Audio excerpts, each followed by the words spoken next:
Bismillahirrahmanirrahim. Welcome guys to my YouTube channel. Today we are going to start our fourth lecture, that is about cell wall, from the third chapter, cell and subcell organelles. So let's begin the lecture.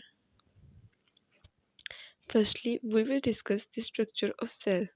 If we are talking about structure of cell, it means that cell is consist of two basic types.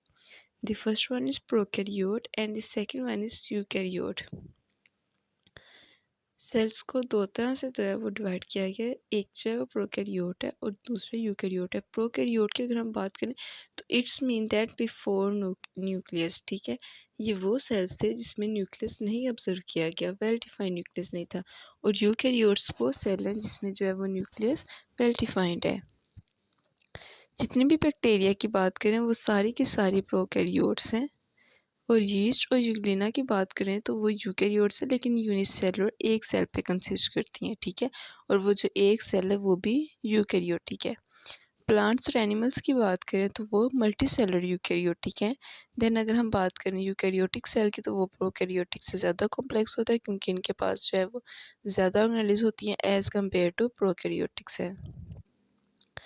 ये था हमारे पास cell का introduction. अब हम discuss करते हैं वो सारे स्ट्रक्चर जो कि सेल के अंदर जो है वो प्रेजेंट है। इसके साथ साथ जो सेल के अंदर है वो अपना फंक्शन जो है और उनका फंक्शन जो है वो सेल के अंदर क्या है, इस सब को हम जो है वो डिस्कस करेंगे।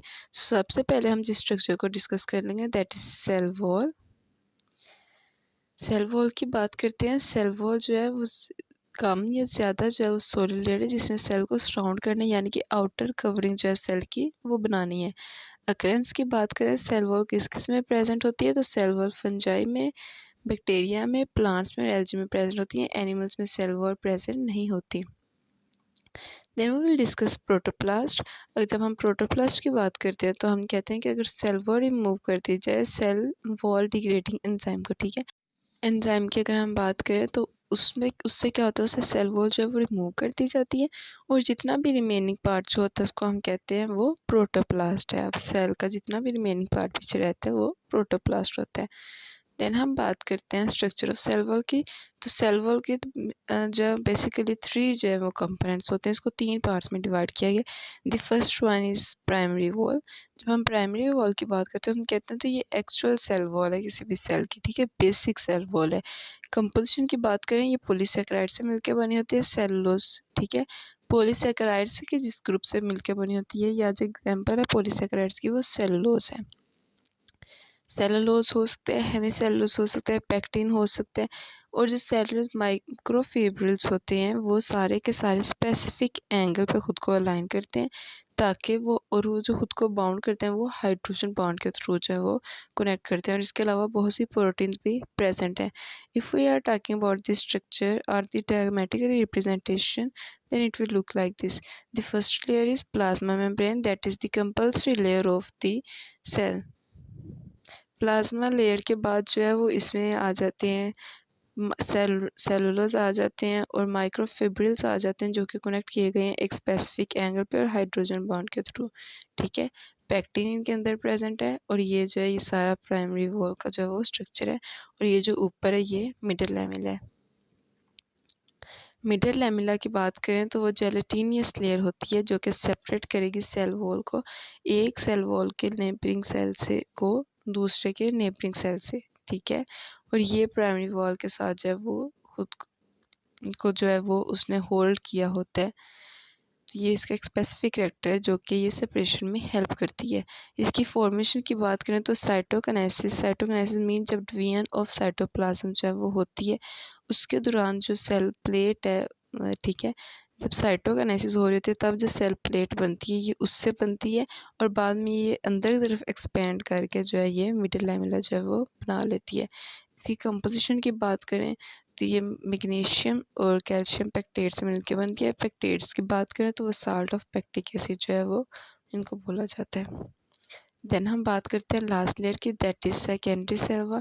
जब हम सेकेंडरी सेल वॉल की बात करें तो हम कहते हैं मैच्योर होने के बाद, यानी कि अगर हम नॉर्मल सेल की बात करें जो अभी न्यूली फॉर्म्ड है उसके अंदर सेकेंडरी सेल वॉल नहीं प्रेजेंट, जस्ट प्राइमरी प्रेजेंट या मिडल लैमेला, ठीक है।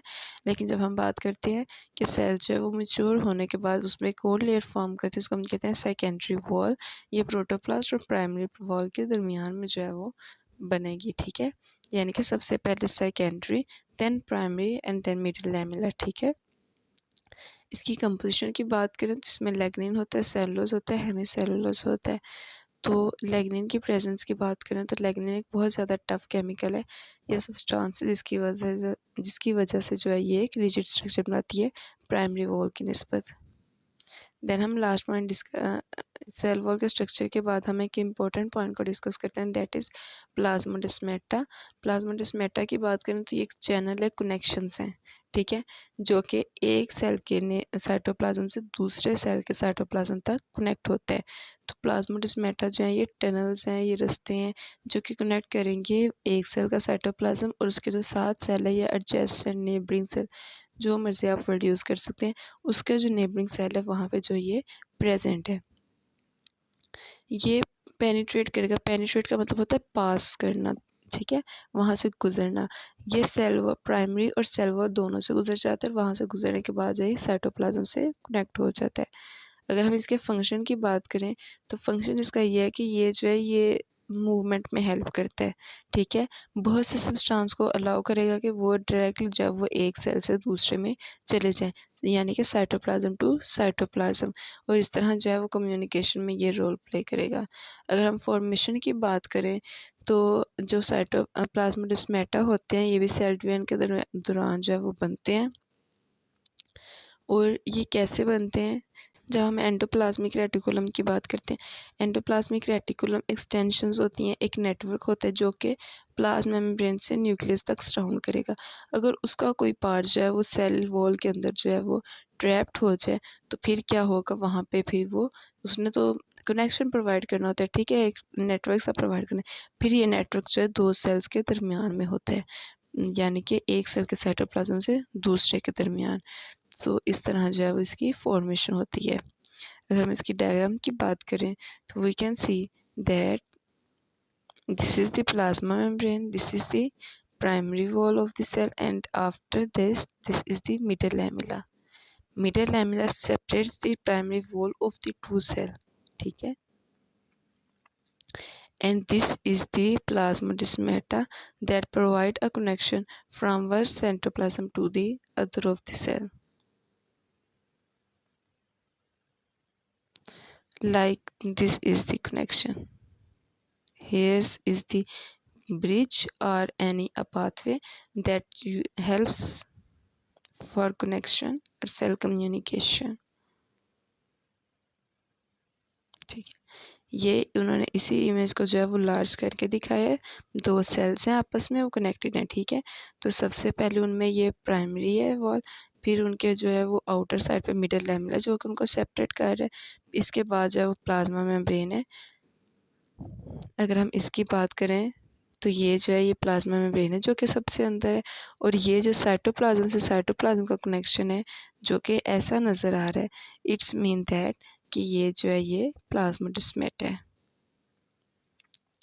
Now we are going to start about the cell wall functions. If we're talking about the cell wall functions, cell wall are very जो है cell wall का बहुत जो है वो इम्पोर्टेंट रोल है सेल की, ठीक है, किसी भी प्लांट सेल में, एल्गी सेल में या फंजाई में, अदर बैक्टीरिया में भी, ठीक है, इन सब में इसका बहुत इंपॉर्टेंट रोल है। अगर हम इसके फर्स्ट पॉइंट की बात करें तो ये रिजिडिटी प्रोवाइड करेगा। रिजिडिटी मीन्स स्टिफनेस, हार्डनेस, जिससे क्या होगा स्ट्रक्चर और मैकेनिकल सपोर्ट मिलती है सेल को, एक टफ स्ट्रक्चर उसको मिल रहा है, एक हार्ड उसको स्ट्रक्चर मिल रहा है तो उसको जो है वो सपोर्ट प्रोवाइड होती है। सेकंड इसका ये कि ये सेल शेप में जो है वो हेल्प करता है, ग्रोथ में हेल्प करता है, और इस तरह जो है वो प्लांट के स्ट्रक्चर पे डिपेंड जो है वो चेंज करेगा, आर्किटेक्चर पे जो है वो करेगा। आर्किटेक्चर में नक्शा जो उसकी प्रॉपर रिप्रेजेंटेशन है, ये सेल्स की शेप चेंज करेगा और इनडायरेक्टली जो है वो प्लांट की शेप पे इफेक्ट कर रहा होगा। फिर सेल वॉल की बात करें तो सेल वॉल जो है उसका एक इम्पोर्टेंट रोल ये है कि वो बहुत ज़्यादा देखिए हार्ड होती है। हार्ड होने की वजह से फ्लेक्सिबिलिटी कम है उसमें, तो वो इतनी फ्लेक्सिबल नहीं होती, और अगर बाय चांस जो है वो सेल के अंदर ओवर जो है वो वाटर आ गया, बहुत ज़्यादा पानी है, देन ये क्या करेगी, नॉर्मल तो वाटर को सेल को जो है वो एक्सपेंड कर देना चाहिए, उसे फूल जाना चाहिए, लेकिन ये जो है ये इसको एक्सपेंशन से रोकती है जब उसमें बहुत ज़्यादा पानी जो है वो एंटर हो जाए, क्योंकि इसका स्ट्रक्चर हार्ड है, इसकी एक्सपेंशन जो है वो टफ होती है और ये आउटर लेयर पे सराउंड करती है, तो सेल इसके अंदर जो है वो कंफाइंड रहता है।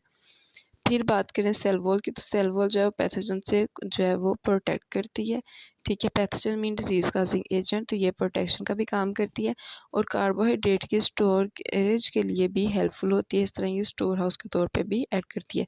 इसके 5 फंक्शन है, आपने इसलिए याद रखना थी। फर्स्ट वन इज रिजिडिटी, इसका स्ट्रक्चर जो है बहुत ज़्यादा हार्ड है। देन आपने याद रखना कि मेंटेनेंस में हेल्प करती है, प्रिवेंशन करेगी एक्सपेंशन को, प्रोटेक्शन में हेल्प करती है and act as the store house of the cell.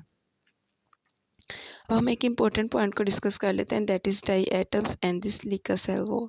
If we talking about this diatoms, तो डाई एटम्स की जो सेल वॉल है वो सिलिसिलिक एसिड से मिलकर जो है वो बनी होती है।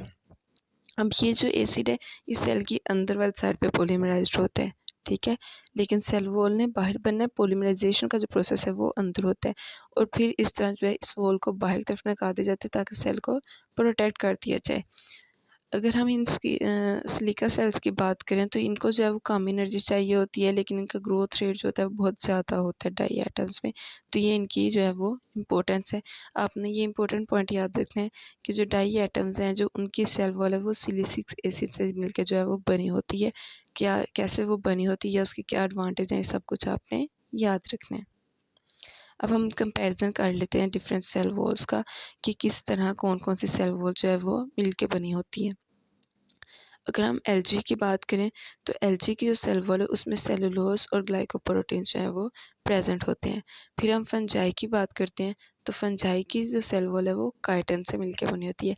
काइटिन वही सब्सटेंस है जो कि एक्सोस्केलेटन की बॉडी पे जो है वो प्रेजेंट होता है, उनके जो है वो उनको स्ट्रेंथिंग मटेरियल जो है वो मिलता है। तो काइटिन हुआ है जो एक्सोस्केलेटन इंसेक्ट की एक्सोस्केलेटन पे कार्बोहाइड्रेट जो है वो प्रेजेंट होता है। प्रोकैरियोट्स की बात करें, प्रोकैरियोट्स में बैक्टीरिया या साइनोबैक्टीरिया आ जाते हैं, तो ये क्या करेंगे, ये पेप्टाइडोग्लाइकन से मिलके बने होते हैं। पेप्टाइडोग्लाइकन जो है वो एक लार्ज पॉलीमर होता है, अमाइनो एसिड एंड शुगर। इसका नेम भी अगर हम देखें तो वो दो को शो करेगा, the पेप्टाइडो mean amino parts and the glycan mean glucose और शुगर पार्ट। तो ये इसका जो है ये पॉलीमर होता है। अगर आर्किया बैक्टीरिया की बात करें तो वो बहुत से पॉलीसेकेराइड से मिलकर बना होता है, ठीक है, जो हमारी फर्स्ट डोमेन भी थी। और इसमें क्या होता है, इसमें पेप्टाइडोग्लाइकन जो है वो नहीं होते। तो इस तरह ये कंपैरिजन है कि जिन जिन ऑर्गेनिजम्स के पास जो है वो सेल वॉल है वो किस किस मटेरियल से मिलकर बनी है, हर एक में सेल वॉल कंपोजिशन जो है वो स्पेसिफिक होती है। This is all about the lecture, hope you will get it. If you find any confusion you can ask me in the comment session. Stay tuned with us. See you in the next video. Take care.